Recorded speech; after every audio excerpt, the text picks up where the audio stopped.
Good morning.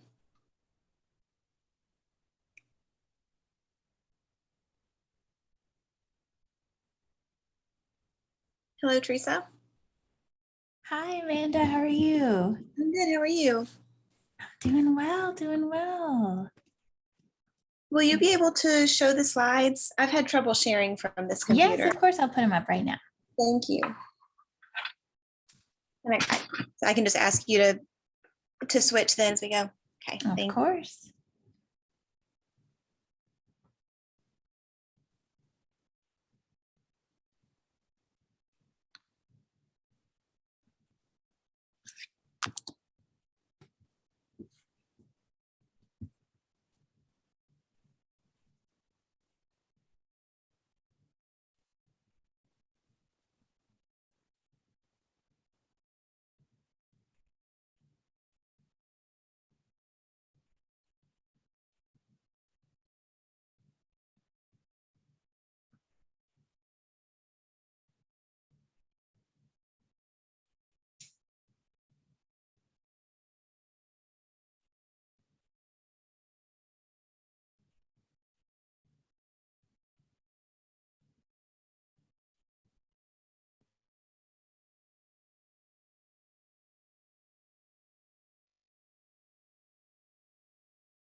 Just let me know when you'd like me to go ahead. I'm ready, but I didn't know if you wanted to wait for other attendees.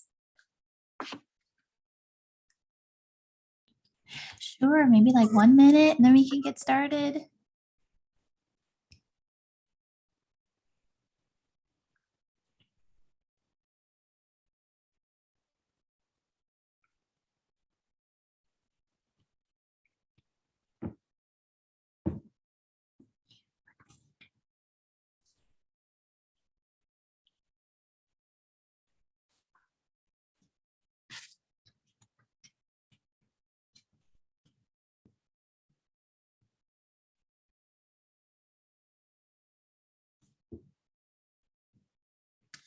Okay, I think we can get started.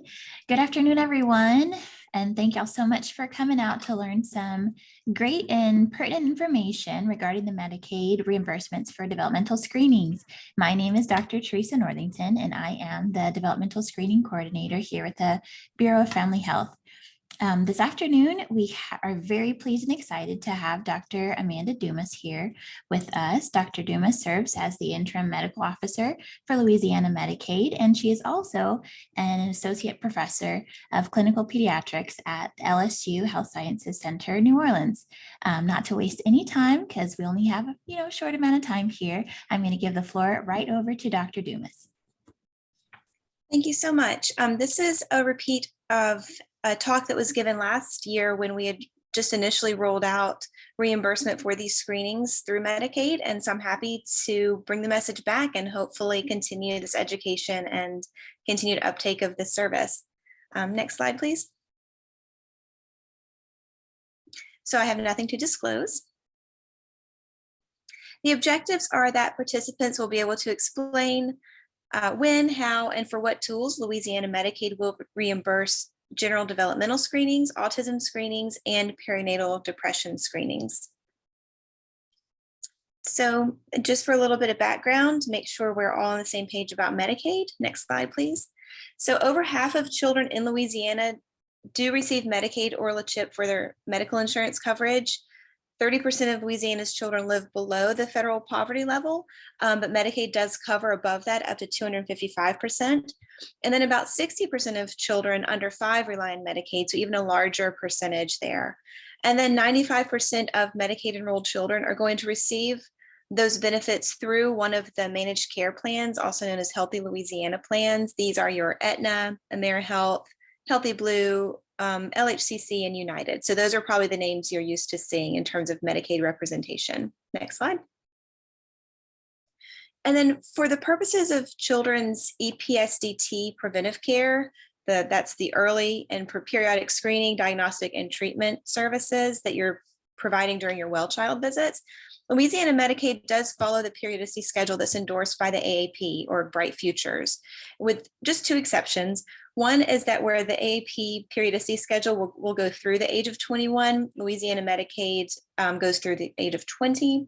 And then Louisiana Medicaid does have stricter requirements for lead screening, where it might be only recommended for consideration for all children on the periodicity schedule. Louisiana Medicaid actually says that you should be doing those screenings at 12 and 24 months because we do have such a high risk of lead exposure in our state. So this alignment ensures that Medicaid EPSDT preventive services are grounded in those evidence-based guidelines and that they do remain up to date with what the American Academy of Pediatrics is continually reviewing. So all required components of these screenings, therefore, must be done if you are providing well care for Medicaid insured children. And if you're not, then that reason just needs to be documented. So for example, you have a 4-year-old who's recommended to have vision screening based on this periodicity schedule, but they don't cooperate, or your machine is broken, or for whatever reason, you need to document that. But otherwise, you do need to be following all of these different guidelines to be compliant with EPSDT care for Medicaid. So next slide. So these slides are based on current policy, just so that you know, if you have a contract with an MCO, they might have slightly different policies that might be based on an incentive program you have through your contract with them. So we don't say that this is the end of the story for whatever your contract might be, but this is at least the ground rules based on which everything else should then come from. And so just keep that in mind. If you're having higher reimbursement than we state here, that could just be based on an incentive program you have with your own contract with an MCO. So next slide. So again, these policy changes for these screenings went into effect January 1st of 2021. I hope you've heard about them, but if not, we're spreading the word again here today. And then they are described, as we're going to go over today, in the professional services manual that's on the Louisiana Medicaid website. Next slide. So not to belabor this, but this is that periodicity schedule that I keep referring to. This is what the EPSDT preventive services for Medicaid are based upon. Hopefully we were all trained in this if we were a pediatric provider anyway, so you should be very familiar with it. And then you can see there's some footnotes here as well that I'll refer to during the talk as well. So next slide. So here we've just zoomed in on the part that we're focusing in on today. You can see I've circled around the developmental screening, the autism spectrum disorder screening, and the maternal depression screening. So these are the 3 for which Medicaid will reimburse separately from the well child visit. So prior to 2021, this was considered recommended still, but it was just part of that package of reimbursement that you would get for the well child visit. Now we do reimburse this as a separate CPT code with separate reimbursement on top of that well child visit. So one note I also want to make here is that developmental surveillance and developmental screening are different. They're both listed here as part of your EPSDT care, whereas you'll see developmental surveillance is really recommended to almost every single visit. Formal developmental screening is recommended to be done at 9, 18, and 30 months. So just make that distinction there, because I know in some practices, for some people's trainings, you may be actually doing a formal developmental screening at all the visits, but Medicaid's only reimbursing 3 of those visits just in compliance with this, this recommended timeframe. Okay, next slide. So here again, this is some of the footnotes that you'll find from the periodicity schedule. And I put this slide here just to highlight that changes do happen. This periodicity schedule is updated pretty much every year or so. And so some of the changes we made are based on very, very recent publications of evidence. So you can see developmental screening has a footnote that was just updated last March, and maternal depression screening had a change, I believe was October of 2019. So we are trying to keep current with that as well. So next slide. So just to talk more specifically about developmental screening next. So here again, you can see that during EPSDT preventive visits, we are going to be reimbursing those developmental screenings taking place at the 9, 18, and 30-month visits. However, if you do administer one of these screenings outside of the preventive visits, if it's medically indicated for an enrollee who's at risk for or with a suspected developmental abnormality, it will also be reimbursed. So we want to see it at these 9, 18, and 30-month visits. But again, if you've got a reason that it was happening at a different time, that just needs to be documented, and that's fine. And regardless of what screening tool you use, regardless of when you do it, if there was something that screened positive or concerning, you need to document then what sort of appropriate developmental recommendations were given or what referrals were made to address that. Next slide. So how to screen. So we talked about when to screen. Medicaid will only reimburse the use of age-appropriate, caregiver-completed, and validated screening tools as supported by the AAP. So what are these? We don't give a finite list because that could be out of date in a couple of years. Something may be added to it, something may be taken away. We've seen this happen with the Denver, for example, where that's not recommended as your screening tool anymore. So again, Medicaid didn't actually write down the list of the tools that you need to include, but in any review of this, if one were found to not adhere to some sort of evidence-based standard, then that might not be a valid tool. But if you want, people usually want something more specific than that, so we can point you in the direction of where to get that information. One, there was a 2020 AAP policy statement that talked about promoting optimal development and how to identify developmental disorders, and they mentioned a lot of tools and how these tools are determined to be adequate for this purpose. In addition, we recognize that the tool that you use might be different in one practice versus another based on whether you want to pay for a test. Does it fit into your practice easily? Is it something you can put in your EHR? Is the scoring difficult? What were you trained using? These things might be different. So there are different tests that you might choose based on your own needs. And then many standardized published tests are available and others are always under development. So again, we can point you to some of those. If you go to the next slide, please. The AAP does have something called the STAR Center. It stands for Screening, Technical Assistance, and Resource Center. I put the website here. Sometimes the look of it changes. It definitely changed from last spring to this spring in terms of how they sometimes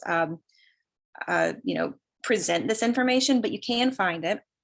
And there you will have some very concrete examples of adequate tools for this purpose. So again, if you don't want to do your own digging about which ones are evidence-based and okay to be reimbursed, and you can just go right here and you'll find some. And I'm sure you've heard of many of these. Ages and Stages questionnaire, and you can see here, this website will also tell you what it's for. This is for development, so that would be perfect for the purposes here. It tells you if there's a cost, how long it takes to complete it, and it has more details if you just click the more info. The PEDS is one that I've seen used a lot. Some practices are starting to use the SWIC, the Survey of Well-Being of Young Children. So you see there are many examples here of appropriate screening tools. Next slide.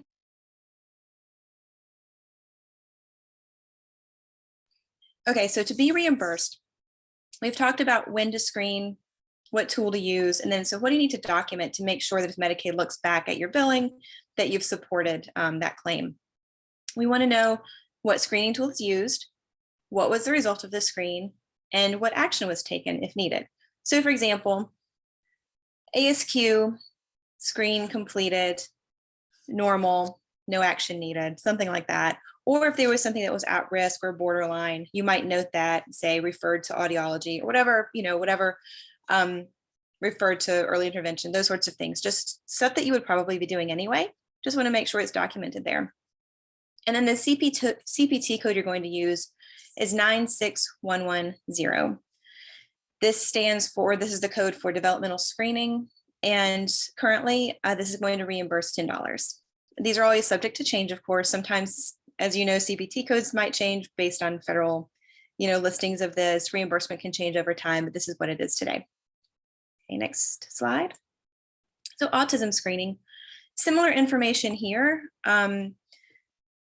What we see for the time frame is that you do your autism screening at 18 months and 24 months.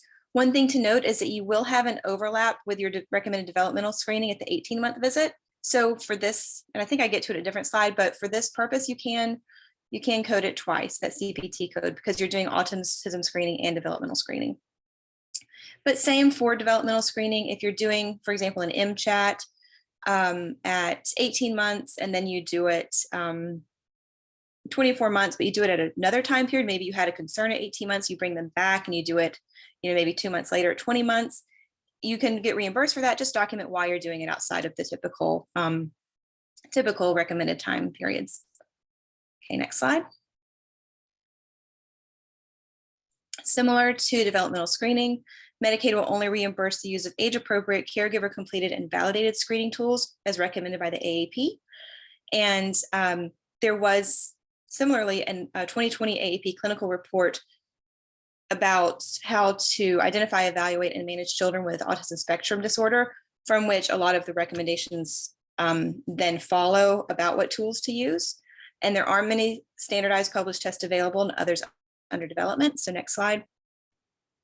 So here again, you can go to the AAP's website, to their STAR Center, and find some of these recommended tools. And these are all that, again, they're supported by the AAP. Therefore, it's a pretty quick way for you to find a tool that Medicaid will also support for reimbursement. I think a lot of us know about the MChat, but there are a couple of others. Again, the SWIC often incorporates this. If you are using other tools, though, just do your due diligence, make sure you're testing what you think you are, because, for example, some of them will encompass not just one domain, such as autism. They might also go over many other screenings in that same tool, such as the SWIC. So just make sure you're reviewing it. Okay, next slide. So again, this is just a repeat of the developmental screening reimbursement slide, because it's the same. We just need you to document what tool you used, what was the result, and was any action needed, and what was it. The same CPT code applies here. It's 96110. It's the same $10 reimbursement. And then providers may only receive reimbursement for one developmental screening and one autism screening per date of service. So you can submit 2 claims if you're doing developmental screening and autism on the same day, but you can't, for example, submit 2 of these claims and they're both for different developmental screenings. So just keep that in mind. I don't think that would be a common problem, but just to reiterate that point. The next slide. All right, so for some state comparisons, are we an outlier? Are we in line with the rest of the country in doing this? Here are just some of our neighboring or other Southeast states and what they're doing. You can see who requires it during their EPSDT visits. Mississippi, North Carolina, Georgia do, Texas does, Alabama doesn't, Arkansas, Tennessee don't.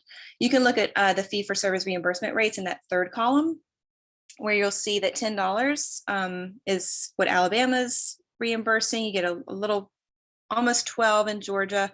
Otherwise, everyone else seems to be under $10. So we're right in an appropriate range there. Then next slide. So the Louisiana Department of Health published a business plan last summer, and it was to lay out different goals for the state fiscal year.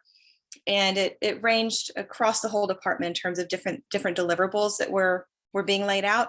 but one of them was about tracking the CPT code. It had just been put out for reimbursement. It was really a new sort of initiative that we had. And so we've been monitoring the use of this over the year.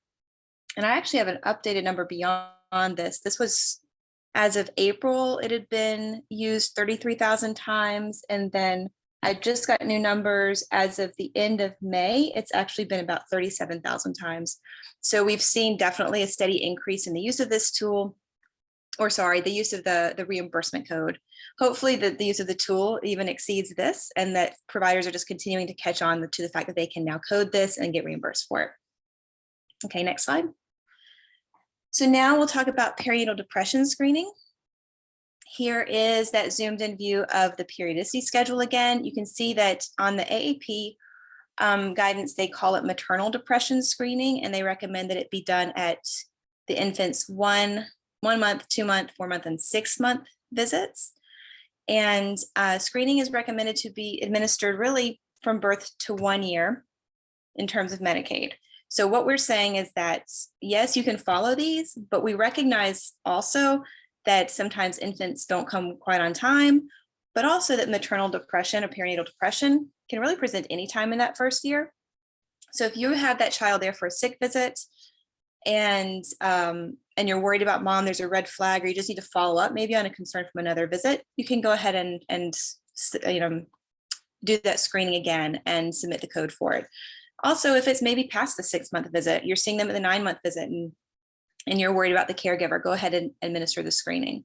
So again, we recommend it just in accordance with this periodicity schedule at the 1, 2, 4, and 6 month visits, but we will also accept the code at interperiodic visits that might not fall into this range, and then those E&M visits when it's clinically appropriate.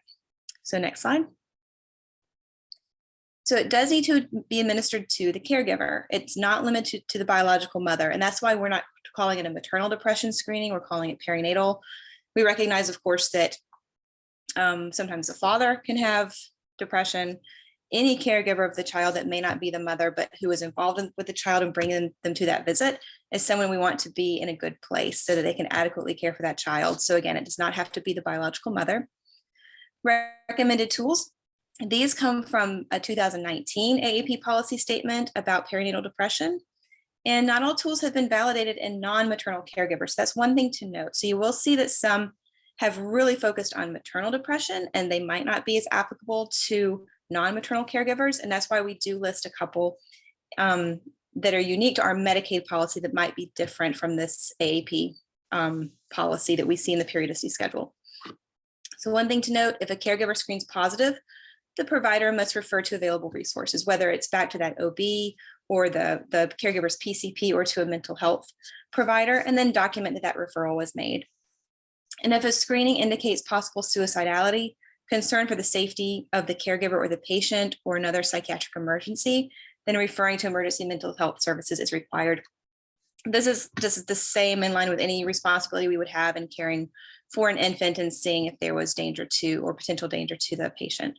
So next slide. Again, you can refer to the STAR Center for ideas of what screening tools are out there for this purpose and what might be appropriate for your own practice. I'm sure many of you have heard of the Edinburgh postpartum depression scale. This has been validated for perinatal depression, not just maternal depression. We also have the PHQ-2 and the PHQ-9.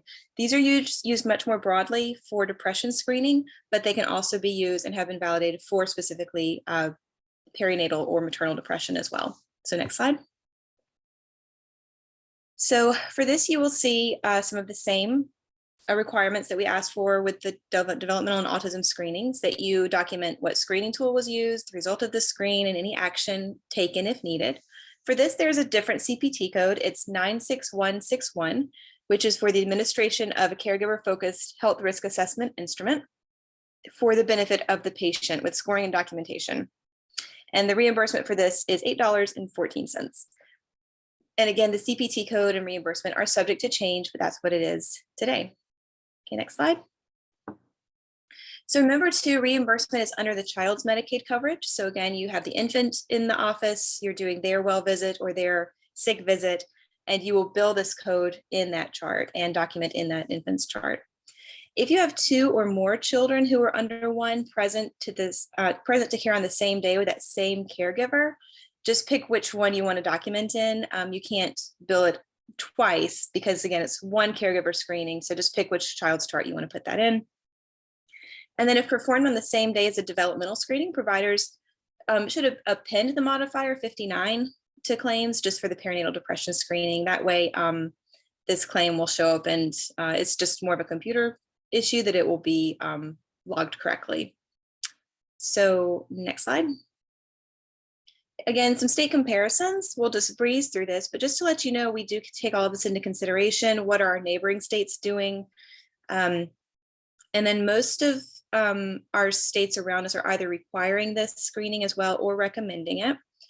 And it is required in Georgia and Mississippi. And you'll see the range of reimbursement there, anywhere from almost $3 to, what was our highest? I think $10, a little over $10 in Texas. So there is a range there as well, but we're quite in line with what's considered appropriate. Next slide.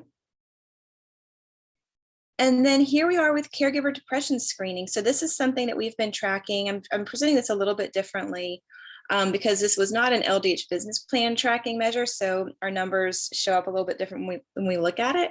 But the first bar on the far left is January of 2020.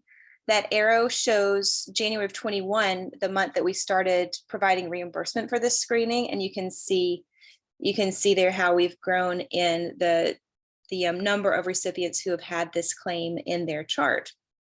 And it was steadily growing already, but we like to attribute some of the outreach that's been done by this group, as well as hopefully the reimbursement, to show that our Medicaid members have had a significant increase in the number who are getting screened every month for perinatal depression, or at least I should say the Medicaid members' caregivers who are being screened. So next slide. All right, and so just for some conclusions, the Bureau of Family Health Developmental Screening Toolkit is online, and that is who's helping sponsor this webinar today and help brought us all together. And so I know you've probably seen the emails about other talks that will come later in the month that are pertaining to developmental screening. So I like to link back to them as our support. And then the Healthy Louisiana plans, your MCOs. A lot of times if you have questions about the billing or whether something's being processed right or getting the claims correct, check with your MCOs first, because they're often your front line in terms of working through any kinks that you might be experiencing with your billing. But of course you can come to us too. Next slide. Here's just a list of some of the references that inform today's talk. And then next slide. And that's it. So this is my email, amanda.dumas@la.gov. You're welcome to email me directly. And then Dev Screen for the developmental screening folks in LDH. And I'm happy to take any questions at all. Perfect. Let's see here. I'm going to check the chat really quickly. We don't have any questions at this time. We'd like to thank Dr. Dumas so much for presenting this great information to all of us. And if you guys have any questions, if you could please drop them in the chat real quick, we could answer any that we see. Can these slides be emailed to us? Sure, we can get you guys the slides PDF over to you, not a problem. Let's see if we have any other questions for either of us.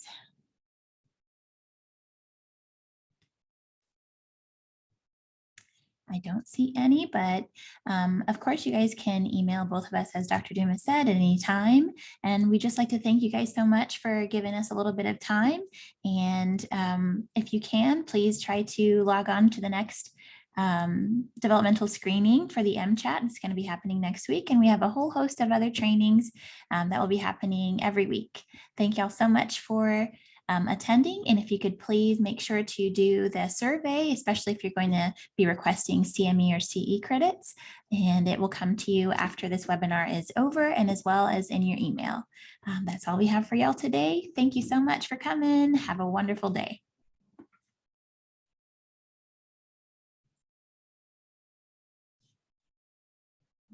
Okay.